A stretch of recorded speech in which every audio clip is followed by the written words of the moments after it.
अभी मैंने YouTube पे एक कार्टून पोस्ट किया है। उस कार्टून को देखने के बाद लाइक और सब्सक्राइब और कमेंट ज़रूर करिएगा। YouTube का नाम समीर भाई जी। आप सभी को अगले वीडियो में हम मिलते हैं। ओके भाई लोग। तुम उसी तरह तोते के रूप में भटको। नहीं नहीं, मुझे आजाद करो वरना मैं तुम्हें छोड़ूंगा नहीं। अब तुम मेरा कुछ भी नहीं बिगाड़ सकती। अब तुम जाओ यहाँ से और अब से ऐसे ही घूमो। अब तुम्हें पता चलेगा कि दूसरों को दर्द देने में कैसा महसूस होता है। इसके बाद वह राक्षस वहां से उड़ जाता है। मरचू और उसकी पत्नी सीता दोनों खुश हो जाते हैं। मरचू पहले की तरह काम करने लगता है। वह और उसकी पत्नी दोनों खुशी खुशी जिंदगी गुजारने लगते हैं।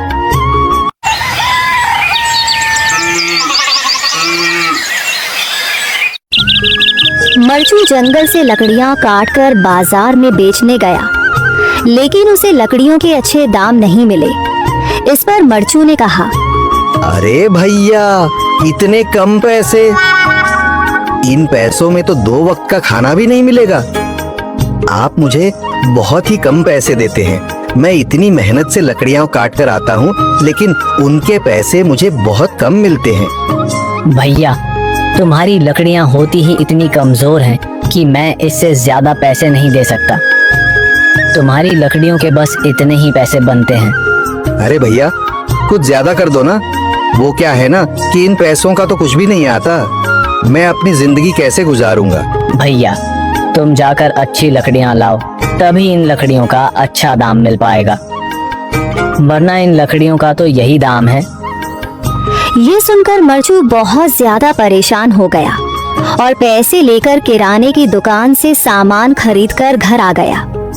घर पहुंचते ही मरचू की पत्नी सीता ने कहा, जी सामान ले आए आप? हाँ जी, सामान ले आया हूँ। सीता के चेहरे पर खुशी छा जाती है, लेकिन जब उसने सामान देखा, जी इसमें तो बहुत थोड़ा सामान है।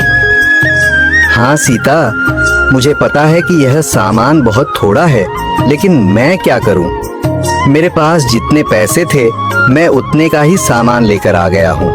इस तरह हमारा गुजारा कैसे हो पाएगा जी? आपको तो पता ही है कि हम कितनी मुश्किलों से गुजारा करते हैं। हाँ हाँ, मुझे पता है, लेकिन मैं कर भी क्या सकता हूँ? मेरे पास इतने पैसे ही नहीं कि हम एक अच्छी जिंदगी गुजार सकें। इतनी मेहनत कर रहा हूँ, लेकिन फिर भी मेहनत का फल नहीं मिल रहा। इतनी मेहनत से अच्छी लकड़ी काट कर आता हूँ, लेकिन मुनासिब दाम नहीं मिलता। मैं तो बहुत परेशान हूँ। क्या करूँ? कहाँ जाऊँ? अरे जी, आप परेशान न हो, आप कोई और काम देख लें। मैंने कई बार काम तलाशने की कोशिश की, पर किसी ने भी मुझे काम नहीं दिया। ये सुनकर सीता भी काफी ज्यादा परेशान हो गई। मरचू से सीता की परेशानी नहीं देखी गई। उसने अपनी पत्नी सीता से कहा, मैं फिर से जंगल की ओर जा रहा हूँ। अरे जी, अभी मत जाइए ना, वैसे भी शाम हो रही है। आप कल चले जाइएगा, अभी मत जाइए। ठीक है, अगर तुम रोक रही हो तो मैं नहीं जाता। मैं कल चला जाऊंगा। इसके बाद मरचू गांव में घूमने के लिए चला गया। तभी उसे एक आदमी मिला और उसने कहा, कहाँ जा रहे हो भैया? और सुनाओ, क्या हाल चाल है? जिंदगी कैसे गुजर रही है? अरे भैया, तुम्हें तो पता है कि लकड़ियां काटकर कैसे गुजारा होता है। हाँ भैया, तुम सही कह रहे हो। और आसपास के जंगलों में अच्छी लकड़ियाँ भी नहीं है। इसके लिए तो जंगल के अंदर जाना पड़ेगा। पर जंगल के अंदर तो काफी सारे जंगली जानवर होंगे। मुझे बहुत डर लगता है भैया। मैं जंगल में कैसे जाऊंगा? हाँ भैया, जंगली जानवर तो होंगे, लेकिन अच्छी लकड़ियाँ तो वहीं से ही मिलेंगी।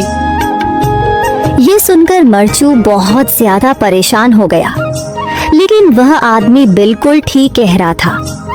जंगल के किनारे की सारी लकड़ियां कट चुकी थीं। अब सिर्फ जंगल के अंदर ही अच्छी लकड़ियां बची थीं। अगली सुबह मरचू